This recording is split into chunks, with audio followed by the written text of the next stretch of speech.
কাঁচা আমের আইসক্রিম দেখতে যেমন খেতেও ভারী মজা। তো গাছ থেকে নিয়ে নেব। অনেকগুলো কিন্তু আম পেড়ে নিলাম। এবার আমগুলোকে খুব ভালো করে ধুয়ে নিয়েছি, উনান জ্বালিয়ে কড়াই বসিয়ে দিয়েছি। এদিকে আমের বোটার অংশটা কিছুটা কেটে ফেলে দিয়ে তারপর আমি আমগুলো সেদ্ধ বসিয়ে দিয়েছি। আমগুলো দেখুন কত সুন্দর সেদ্ধ হয়ে গেছে। এবার আমি আমের খোসাগুলো ছাড়িয়ে একটা ছাঁকনির মধ্যে ঘষে ঘষে আমের পাল্পগুলোকে বের করে নেব। তারপর এর মধ্যে দিচ্ছি চিনি গুঁড়ো, তারপর দিয়ে দিচ্ছি পুদিনা পাতার রস, আর দিয়ে দিলাম বিট লবণ, দিয়ে খুব ভালো করে মেখে নেব। এরপর এর মধ্যে দিয়ে দিচ্ছি ঠান্ডা জল দিয়ে এরপর ফুড কালার দিয়ে আরও নেড়েচেড়ে এগুলোকে আমি এবার মোল্ডে ভরে নেব। মোল্ডে ভরে নিয়েছি।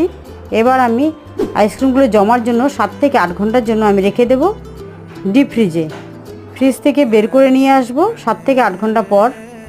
আইসক্রিমগুলো তাড়াতাড়ি বের করার জন্য একটা গামলার মধ্যে ঠান্ডা জল নিয়ে চুবিয়ে আইসক্রিমগুলো বের করে নিলাম। এই হাঁসফাঁস গরমে একটা আইসক্রিম খেলেই মন প্রাণ দুটোই জুড়িয়ে যাবে।